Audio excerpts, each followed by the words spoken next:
गांधी जी के अगर आगमन की बात करते हैं उससे पहले हमने बताया कि गांधी जी का जीवनी क्या चला। उस जीवनी की अगर चर्चा कर रहे हैं तो उस बात पे आपने ध्यान दिया होगा 1915 से लेकर 1900 कितना का फेज था, 47 तक, मतलब भारत आजादी तक के समय की बात हमने कर चुका है। ठीक है, यहाँ तक में किसी विद्यार्थी को कोई दिक्कत नहीं। लेकिन थोड़ा सा समझते हैं, चंपारण सत्याग्रह ये बिहार से रिलेटेड है, हमारे एग्जाम के पॉइंट ऑफ व्यू के लिए बहुत बेहतर माना जाता है इसको।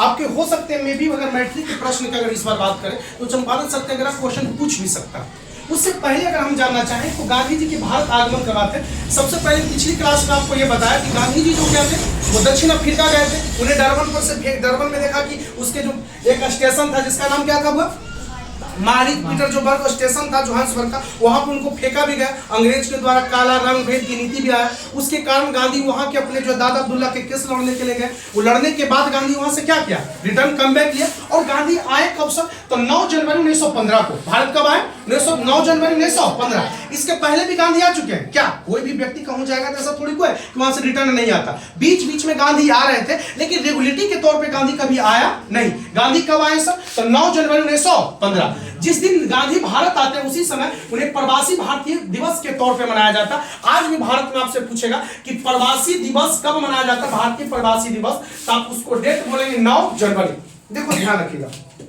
अगर हम बात करते हैं बिहार का, किसका बात करते हैं, बिहार का, तो आपने इस बात को गौर किया होगा कि बिहार का जो दिवस मनाया जाता, बिहार दिवस कब मनाया जाता है, 22 मार्च को मनाया जाता। अब तुमसे पूछेगा सर बिहार कब अलग हुआ, तो बिहार आप भी जानते होंगे कि बिहार जो अलग हो रहा था वो 3 क्षेत्र में बटा हुआ था। पहले क्या था सर, तो पहले BH था और उसके बाद क्या सर था, JH था, उसके बाद उड़ीसा था। इधर को क्या कहते थे, बांग्ला, मतलब 4 भागों में बटा हुआ था। और बिहार को बीच से बांटा कब था सर, तो लॉर्ड कर्जन 1905 में बांटा। कब बांटा, 1905 में। जब 1905 में बांटा गया, 1905 के बाद जब बंगाल विभाजन होता, बंगाल विभाजन के बाद मुस्लिम लीग आते, उसके बाद 1912 के फेज आते देखते हैं, तो 1912 के फेज होते बिहार को जो होता वो बांग्लादेश से अलग कर दिया जाता। उससे पहले आप लोग को भी बताया गया होगा 1911 के फेज में अगर देखते होंगे तो 1911 के समय में भारत की जो राजधानी हुआ करती थी, उस समय की राजधानी, जैसे अभी भारत की राजधानी कहाँ है, दिल्ली है। नई दिल्ली बोलते हो कि ना, भारत की राजधानी नई दिल्ली बोलते हो, लेकिन उस समय जो राजधानी दिल्ली ना होकर कलकत्ता हुआ करता था। 1911 में कहां था,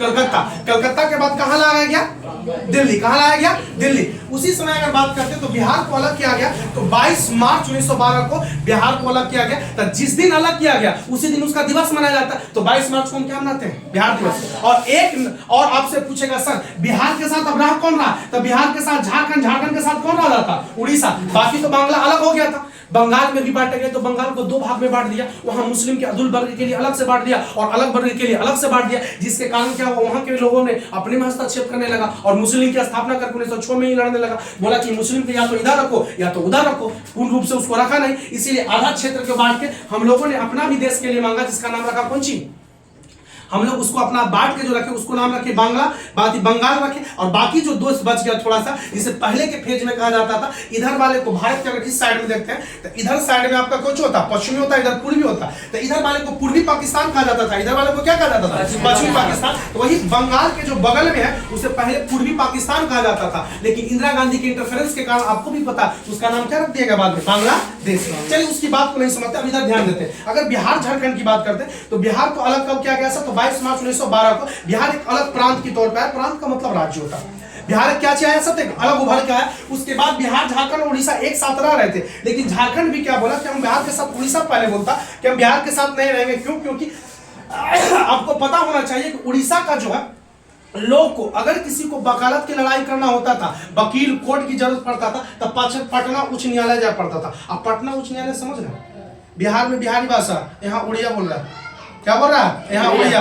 अब यहाँ उड़िया बोल रहा है, यहाँ बोल रहा है बिहारी, दोनों को भाषा में तालमेल नहीं करा और आने जाने में भी खर्च हो रहा। तो उड़िया लोग ने से कहा कि हम नहीं जाएंगे, उड़िया लोग कह रहा हम लोग वहां नहीं जाएंगे, हमारे राज्य में ही कुछ होना चाहिए। तो बंगाल जो बिहार से है, उड़ीसा कहता है कि हम अलग होंगे। इसीलिए बिहार से उड़ीसा कब होता है सर, 1 अप्रैल 1936 को, 1 अप्रैल 1936 को बिहार से उड़ीसा क्या हो जाता, अलग हो जाता। इसीलिए आपसे पूछेगा उड़ीसा को हम लोग जब जनगण मन गाते हैं तो उसमें बोलते उत्कल, बोलते हैं कि ना। तो इसीलिए आपसे कभी पूछा जाएगा उत्कल दिवस कब मनाया जाता, 1 अप्रैल। अगर आपसे पूछेगा बिहार दिवस कब मनाया जाता तो 22 मार्च। अगर आपसे पूछेगा झारखंड, फिर कुछ दिन बाद झारखंड, आप लोग तो पैदा नहीं हुए होंगे उस समय, हम लोग की अगर उम्र के हिसाब से देखा जाए तो 2000 के फेज में क्या बताया गया कि 2000 के क्षेत्र जब फेज आता तो बिहार से झारखंड कहता है कि 15 नवंबर 2000 के समय में कि हम भी आपसे अलग हो जाएंगे, और झारखंड एक अलग अपना राज्य मांग कर लिया, तो बिहार से भी अलग हो गया कौन, झारखंड। तो आपसे पूछेगा कि झारखंड दिवस कब मनाया जाता है तो 15 नवंबर। कब मनाया जाता है? 15 नवंबर। उसी तरह से आप लोग को यह भी पता चला कि 9 जनवरी को क्या मनाया जाता है, भारतीय प्रवासी दिवस। उसके बाद समझते हैं गांधी जी की अगर बात करते हैं, गांधी जी जब भारत आगमन के अगर फेज में अगर बात करते हैं, गांधी जब भारत आते हैं तो उन्होंने सबसे पहला भारत आने के समय में साबरमती आश्रम बनाया। लेकिन आपको यह भी बता चुके हैं कि पहले गांधी एक आश्रम वहां भी बना चुके थे, क्या नाम था उस जगह का, उसका क्या नाम था जिसे फिनिक्स आश्रम के नाम से बोला गया था, वो अपने ही पहले बना चुके थे। तो आपसे पूछेगा भारत में सबसे पहला आश्रम गांधी का कौन था? कौन था? साबरमती। आपसे पूछेगा अंग्रेज 1915 में कैसरे हिंद की उपाधि दिया। कैसरे हिंद इसलिए दिया गया क्योंकि जब गांधी वहां से एंट्री मारते हैं तो आने के बाद गांधी कहते हैं कि अंग्रेज के पास जो कला करने की कलाकृतियां, यहाँ के जनताओं को जो लुभाने का प्रलोभन देता, यहाँ काम करने की शैली देख के अंग्रेज बहुत अच्छा काम कर रहा। गांधी ने कभी अंग्रेज के कामों को विरोध नहीं किया।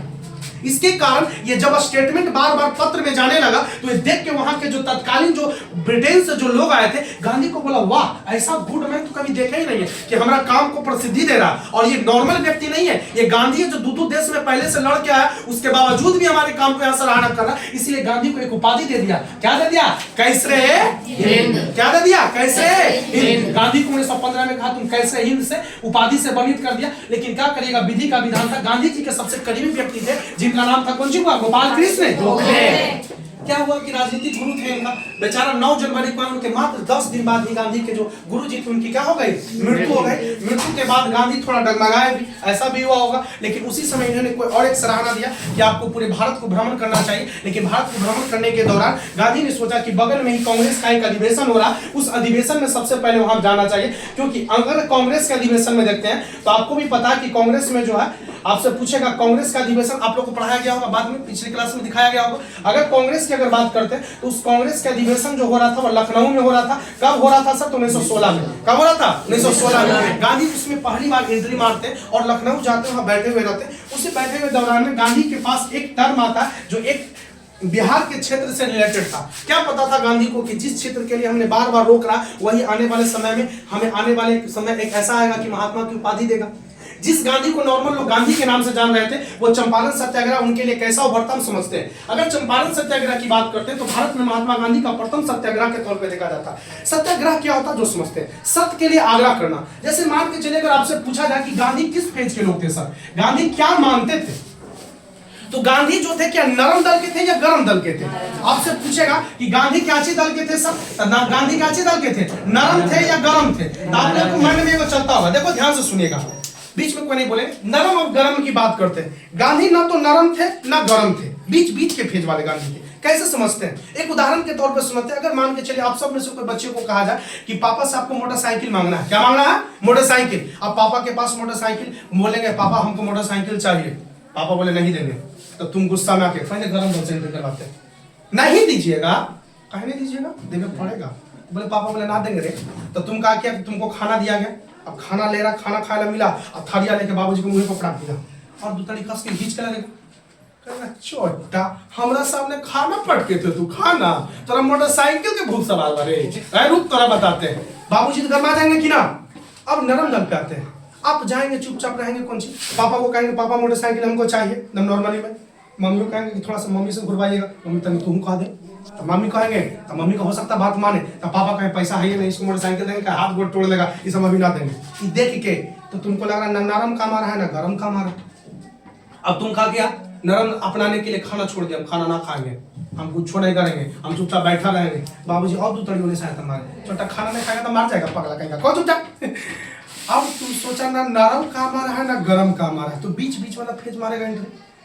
खाना नहीं खाएंगे, बहिष्कार करेंगे, लेकिन पढ़ेंगे, सबसे बोलेंगे बढ़िया से, हंस हंस के मजाक कर रहे हैं, सबसे बोल रहे हैं, खाना खालू नहीं खा रहे, सब काम कर रहे हैं, पढ़ रहे हैं, लिख रहे हैं, बोल रहे हैं, लेकिन खाना नहीं खा रहे। तो मम्मी रात में जब पापा बैठेंगे आपके खाना के लिए, तो आपकी मम्मी क्या कहेंगे पता है, जाना हो जी बबुआ जो है ना पढ़ता है पूरा, खाता खालू नहीं है, सबसे बोलता भी बढ़िया से है और कुछ भी बोलेंगे ना तो जवाब भी बढ़िया से देता। लगा मोटरसाइकिल और दे देना चाहिए, तब आपके बाबूजी कहेंगे अच्छा ऐसा बात है तो सुधर गया है, इसे मोटरसाइकिल दे देना चाहिए। और बाबूजी खुश होकर कहेंगे बेटा खाना खा लो, तुम्हारी मोटरसाइकिल तुम्हारे बर्थडे के दिन आ जाएगी। अब समझ में आया गांधी कौन भेज के व्यक्ति है? यही है, नरम काम आ रहा है ना गरम, थरिया पटकोगे तो कस के ढंढना दिया जाओगे, खाना छोड़ोगे तो और कुटाओगे। उससे बेहतर है कि खाना नहीं खाएंगे, खाना का बहिष्कार किया हमने। क्यों? बाबूजी के कोई भी गार्जियन ऐसा चाहेगा कि किसी के बेटा को, अपना बेटा को तबाह होते देखे? वो चाहेंगे कि चल कोई बात ना, बबुआ सुधर रहा, धीरे धीरे उसको क्या करेंगे, खाना बढ़िया से दे। अब बाबू को खाना भी खाने लगा, मोटरसाइकिल भी आ गया। अब क्या नरम खाया माया की गरम? कोई नहीं, बीच बीच वाला कौन आया? बीच वाला।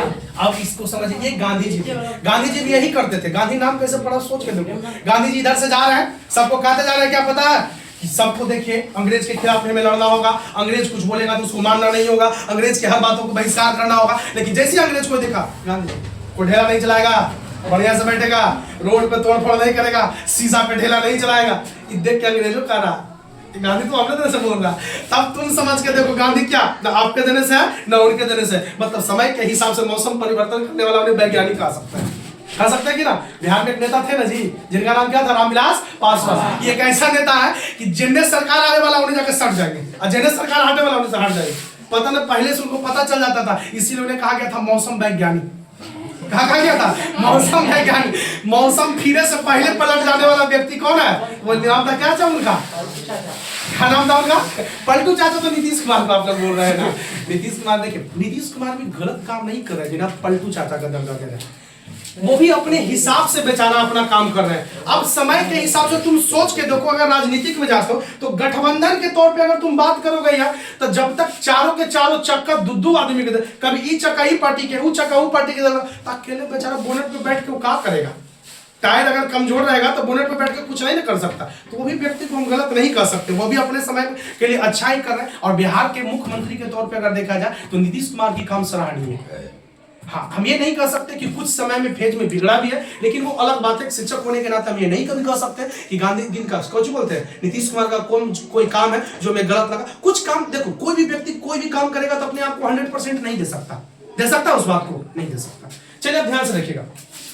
अब चंपारण सत्याग्रह की बात करते हैं। भारत में देखिएगा महात्मा गांधी की जब एंट्री होता, कब एंट्री होता है? तो 1915 में जब एंट्री होता तो 16 के फेज में जब गांधी जाते हैं इस आश्रम में, तो उसी आश्रम में सबसे पहले क्या होता कि राजकुमार शुक्ल और संत राम दोनों मिल के गांधी जी के पास जाते हैं। क्योंकि ब्रज किशोर प्रसाद उसमें पहले से गए हुए थे। अब ब्रज किशोर प्रसाद कोई और व्यक्ति नहीं है, जेबी कृपलानी, सॉरी जयप्रकाश नारायण जिसको बोलते हैं, जयप्रकाश नारायण के ससुर जी हैं। उन्होंने कहा, बोला ना इनके पास राजकुमार शुक्ल ले जाकर चिट्ठी काहे नहीं लीजिए ना, आप ही इसको बढ़ा दीजिए ना। तो बोले कि हम काहे पढ़ाएंगे, तुम ही ले जाके दे दीजिए ना। तो ले जाके दे देते हैं किनको?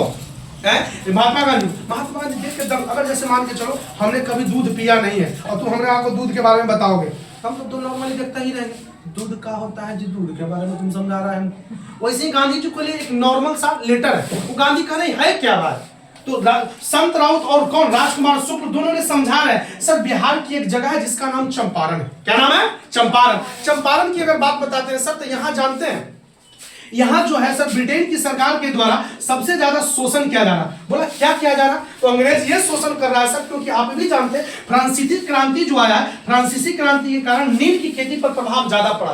नील की खेती यहाँ 3 कट्टे करने के लिए कहा गया था। और आप भी जानते हैं कि नील की खेती में सबसे ज्यादा उर्वरक की और सबसे ज्यादा जो धरती में जो होता है ना एनर्जी होता है, उसको खींचने की क्षमता होता है। एक बार नील जिस खेती में कर लोगे ना, उसके बाद दोबारा उस जगह पर कोई फसल उगाओगे तो बढ़िया ढंग से नहीं उगेगा। इसीलिए बोला गया कुछ ना कि नील की खेती करते हैं ना सब, तो वो जो जगह है वो बंजर भूमि की तरह हो जाता है, जिसके कारण नील बढ़िया ढंग से हो नहीं पाता। और अंग्रेज का बार बार दबाव आता कि तुम्हें कम से कम इतना देना होगा, अगर नहीं देते हो तो तुम्हारे पर हम टैक्स बांध देंगे, जिसके कारण यहाँ की जनता है, यहाँ के गरीब किसान मर रहा है सर। इस गांधी को लगा कुछ कि अच्छा कोई बात होगा, गांधी ने इस बात को टाला और कहा कुछ राजकुमार शुक्ल को कि ऐसा काम करिए, हम आपके ही पास में कुछ दिन बाद आएंगे, ऐसा काम करिए। हम कहाँ आ रहे हैं? हम अभी तो यहाँ से जा नहीं सकते, क्योंकि हमें ना तो गांधी खुद कहते हैं ना तो हमें चंपारण पता है और ना ही हमें बिहार पता, ना 3 कठिया पता, ना हम राजकुमार शुक्ल को चिंतित थे। हम नए व्यक्ति थे। गांधी अपने पुस्तक में खुद लिख दिया इस शाबाश में कि हमें बिहार से कोई मतलब नहीं था, लेकिन क्या पता था नियति को कि हम बिहार जाएंगे तो आने वाले समय में एक महात्मा की उपाधि मिलेगा। ये सोच के गांधी बोलते हैं कि कहते हैं किताब में अपना लिख देते हैं खुद देखिए ऐसा होना चाहिए था, लेकिन हमने ऐसा नहीं किया। शुरुआती तो दौर में राजकुमार शुक्ल को बड़ा दौड़ाया। राजकुमार शुक्ल को कहते हैं कि आप ऐसा काम करिए, आप गुजरात के पोरबंदर आइए। गुजरात के पोरबंदर में एक आश्रम बनाए हुए थे, जिन आश्रम का नाम क्या था? साबरमती आश्रम। साबरमती आश्रम में जब बुलाया जाता है इनको, तो देखिए कोई आदमी पहुंचता है ट्रेन से 4 दिन बाद, पहला ही 5 दिन पहला ही पैदल उधर बैठ कर आराम से बैठा रहा। गजब आदमी हो जी राजकुमार शुक्ल, एकदम जिद्दी टाइप के। बुलाया गया 5 दिन बाद आइएगा, दूसरे दिन बाद वहां पहुंचा टेंट में। कहा गांधी जी कैसे करके चलिए। गांधी जी फिर कह रहे हैं ऐसा काम करिए, अभी आपके बगल में कलकत्ता आएंगे, कलकत्ता का अधिवेशन कांग्रेस का, वहां आएंगे ना तो वहां से चल जाएंगे, नजदीक पड़ता है। अब सोचे गांधी कि गुजरात से कलकत्ता जाने में ससुरा को बड़ी टाइम लगेगा, उतना दूर तो वो जा नहीं सकता। इसीलिए गांधी का अब हमारा लगता है पीछा छूट जाएगा। गांधी बार बार उससे पीछा छुड़ाना चाह रहे हैं, लेकिन क्या करें, ये पगला किस्म का आदमी। जब गांधी जी 10 दिन बाद उसको कह रहे हैं कि वहां पहुंचेंगे, इस 7वें दिन बाद से टेंट में जाकर चुपचाप बैठा है। और गांधी जी सबसे मिलने के लिए आगे खड़ा है। गांधी जी देखते के साथ गांधी जैसे कलकत्ता आते हैं, जब देखते हैं कि सबसे पहला राजकुमार शुक्ल पर नजर पड़ता, कहता है यार तुम वहां से वहां आ गया, इसका मतलब जरूरत में ज्यादा है। गांधी कहते हैं कि कलकत्ता में जो भी मेरा अधिवेशन चल रहा है इसको तत्काल प्रभावित के लिए बंद करिए, अभी तुरंत पटना के लिए टिकट कटा जाए। पटना निकलते हैं और गांधी सबसे पहले पटना आके पाटलिपुत्रा स्टेशन पे उतरते हैं। जिस स्टेशन पे उतरते हैं वहां आज भी आप जाइएगा तो 2 अक्टूबर के समय आएगा तो गांधी जी के लिए एक स्टेटमेंट दिया जाता है, ये बापू की धरती है। सबसे पहले बापू ने पटना पाटलिपुत्रा स्टेशन पे सबसे पहला पैर रखा था, जिसे पटना जंक्शन के नाम से जाने जाते हैं। समझे? उस जगह पे गांधी क्या किए, वहां पे गांधी उतरे और उतरने के बाद गांधी ने कहा कौन सी कि जैसे ही गांधी वहां उतरते हैं तो राजकुमार शुक्ल कहते हैं कि एक काम करिए सर, हमें सबसे पहले जो होगा क्या करना होगा, तो हमें सबसे पहले हमें बिहार तो आ गए, 10 अप्रैल 1917 पटना मुजफ्फरपुर में आते हैं। कहां थे? मुजफ्फरपुर में। पटना मुजफ्फर पहले पटना पहुंचते 1917 को, कहां? पाटलिपुत्रा जंक्शन पे। बोलते मुजफ्फरपुर में जो हमारा घटना है वहां से जाके हम क्या करते, अधिकारी से वो आवेदन देना होगा, उस अधिकारी को देख के बोलेंगे कि गांधी आए यहाँ पे कुछ सभा करेंगे, इसके लिए आदेश लेके आते हैं। जैसे सरस्वती पूजा तुम लोग करते हो, डीजे वगैरह बजाने के लिए आपको लेना पड़ता है ना अधिकार, वैसा ही अधिकार लेने के लिए अब क्या करते, जेबी कृपलानी, राजेंद्र प्रसाद, अनुग्रह नारायण सिंह, इसे सोचे गांधी क्या सोचे कि अच्छा एक काम करिए, राजकुमार शुक्ल को बोले कि तुम आप जाके लेके आइए हथियार, अध्यादेश उधर से लेके आइए, तब तक हम क्या करते हैं इधर से राजेंद्र प्रसाद बाबू के नाम भी सुन रहे हैं, जेबी कृपलानी, अनुग्रह नारायण सिंह लोग से मिल लेते हैं, बिहार के सबसे प्रसिद्ध व्यक्ति हैं, क्योंकि राजेंद्र प्रसाद उसी समय फेमस हो चुके थे। समझे ना? खाइन लगावे वाला आदमी समझे 499 नंबर ले लिया है तो कम व्यक्ति थोड़ी को है। उस समय प्रोफेसर के तौर पे कौन काम कर रहे थे? राजेंद्र प्रसाद। जब राजेंद्र प्रसाद काम कर रहे थे तो अनुग्रह नारायण सिंह और जेपी कृपलानी सब लोग से भेंट जब उनको होता, उस भेंट के दौरान में ही आपको बोला यह भी जाता कि आप लेके आइए वहां से अधिकार, लेकिन जब लाने अधिकार जाता तो क्या अंग्रेज देगा? सुन गया कि कौन आया है? गांधी। कौन आया? गांधी। वहां का मेन कमिश्नर था जिसका नाम था मार्स हेड, इजाजत नहीं दिया। मार्स हेड साफ शब्दों में कह दिया कुछ कि गांधी का यहाँ कोई सभा नहीं होगा, लेकिन गांधी जीत के पक्के थे, बोले जब सभा आ गए हैं तो सभा कर ही के जाएंगे। इसलिए 15 अप्रैल 1917 को गवर्नर एडवर्ड जांच कमेटी बनाया। बोला जब उन्हें 15 अप्रैल 1917 को गांधी को कहा बोला गया कि जैसे ही गांधी जब चंपारण के क्षेत्र में एंट्री मारे वहां से तुरंत उनको पकड़ के और उनको कहां लेके जाएगा? कोर्ट में। लेकिन कोर्ट में जब लेके जाया जाता है तो देखिए क्या होता है, गांधी को देखने के लिए इतने लोगों का भीड़ उमड़ा कि देख के आम जनताएं बाहर अंदर कोर्ट में जो जज जब बैठा हुआ कुर्सी पे गांधी से कहा आप किस लिए आए, आपको तो इजाजत नहीं दी गई। गांधी ने बोला साफ शब्दों में कि सर अगर मैं गलत हूं तो मुझे पकड़ के जेल में आप बंद कर सकते, लेकिन यहाँ 3 कट्ठिया कुछ ना कुछ तो 3 कट्ठिया का जो नीर का खेती है सर वो प्रॉब्लम क्रिएट कर रहा है यहाँ की जनता को, हमें उसे देखना। अगर चाहो तो आप अपना सदस्यता में कोई एक अध्यक्षता बना दो जिसमें हमें उस टीम में रखो। ये देख के अंग्रेज अधिकारी करना नहीं, ऐसा नहीं हो सकता, लेकिन अंग्रेज अधिकारी को डर भी इस बात को सता रहा कि बाहर जैसे निकलेंगे इतना आदमी का भीड़ है, निकल तो जाएंगे बढ़िया से, गांधी को जेल भेज देंगे, लेकिन हम घर पहुंचेंगे कि नहीं इसका कोई गारंटी नहीं है। ये कौन सोच रहा है? अंदर बैठा हुआ जज कहा कि भारत बिहार में आज तक उतना बड़ा कोई आंदोलन नहीं देखा था जितना बाहर लोग देखने के लिए भीड़ उमड़ा था। जैसे भोजपुरी के कोई गायक आ जाए, बड़ा गायक देखने के लिए कैसे भीड़ उमड़ जाता, 5-5 लाख 4 लाख उमड़ता है ना जी। उसी तरह से एक नॉर्मली उस समय को उभरता हुआ सितारा थे गांधी। जब गांधी वहां का उनको कहता, अंग्रेज मजबूरी में आके वहां के जितने भी लोग होते हैं जो अंदर बैठे हुए जो जज रहते हैं वो कहते हैं गांधी को ऐसा काम करिए कि उनको घूमने का अधिकार दिया जाए। एक अध्यक्षता बनाया जाता है, गवर्नर एडवर्ड कुछ बोलते हैं जांच कमेटी बनाता है जिसका अध्यक्षता मेन बनाता है FG सलाई को। इसको बनाता है FG सलाई को, और FG सलाई के सदस्य में रीड, गांधी और हरिप्रसाद और रैनी 4 व्यक्तियों को क्या करता है उसके अध्यक्षता बनाता है, जिसमें गांधी को भी रखा जाता है। जब गांधी घूमने के लिए जाते तो देखते कुछ क्या रियल में चंपारण में जो हो रहा है वो नील की खेती का सबसे ज्यादा दोहन हो रहा है। यहाँ के किसानों को 3 कट्ठा खेती करने कहा जाता है। करने के दौरान में क्या होता है कि नील से उर्वरक शक्तियां उसकी कम जाती है, और कमने के बाद क्या होता है कि इस भूमि पर फिर से नील की खेती नहीं हो सकती है। और आप भी जानते होगा जो मशीन से उपजाया जाएगा, अब समझो मशीन से उपजा रहा है और एक खेत में काम करके उपजा रहा है, दोनों में तो अंतर हो सकता है ना, कब वो एक जैसा हो सकता है? मशीनीकरण को कभी भी व्यक्ति से आप जोड़ सकते हो? नहीं जोड़ सकते हो। इसी कारण बार बार फ्रांस में क्रांति हो रहा था, उधर धीरे धीरे अपना मशीनीकरण से ढेर नील बना रहा था। यहाँ नील तो आप समझिए ना, क्या आप लोग को भी पता है कि नील क्या होता है? हम लोग को बचपन में ही देखते होंगे, जब छोटे होंगे तो सारा कपड़ा नील वाला पहनाया जाता था कि ना। अब नील का प्रजाति लगता धीरे धीरे कम हो गया, जो उजाला वाला आता है अब नील वाला कम हो गया। उजाला वाला भी जो नील आता है मशीनीकरण वाला, अब रियल में अवस्था नहीं है। पहले नील की खेती, पटसन की खेती, जूट की खेती अत्यधिक मात्रा में हुआ करती थी, अब उतना होता नहीं है। अब यहाँ तक में आप लोग को भी समझ में आ गया। एफजी सलाई के अध्यक्षता में जब बनाया गया तो गांधी साहब एक रिपोर्ट सौंपते हैं। क्या सौंपते हैं? एक रिपोर्ट सौंपते हैं और कहते कौन सी ना कि रियल में सर यहाँ की जो जनता है उसके साथ दोहन हो रही है। ये आपको समझना होगा कि गांधी जब रिपोर्ट सौंपते हैं, यहाँ तक गांधी रिपोर्ट ही नहीं सौंपा, गांधी ने यहाँ के व्यक्तियों को मुआवजा भी दिलाया। कहा कुछ कि यहाँ की जनता को बड़ी लूटा है, अंग्रेज को देना होगा बोनस के तौर पे, अंग्रेज लौटाता है। और ये देखते हुए एक व्यक्ति देख रहा है जो बांग्लादेश के क्षेत्र में बैठा हुआ, जिसे आप पश्चिम बंगाल के क्षेत्र बोलते हैं, उस पश्चिम बंगाल का क्षेत्र का एक व्यक्ति जिनका नाम है कौन सी? रविंद्रनाथ टैगोर। ये देख के रविंद्रनाथ टैगोर कहते हैं भारत को आज से एक व्यक्ति नहीं नॉर्मल मिला, भारत के लिए आज एक महात्मा मिला। क्या मिला है? महात्मा। तो गांधी जी को सबसे पहले महात्मा की उपाधि किसने दिया? रविंद्रनाथ टैगोर। ये आपका क्या था?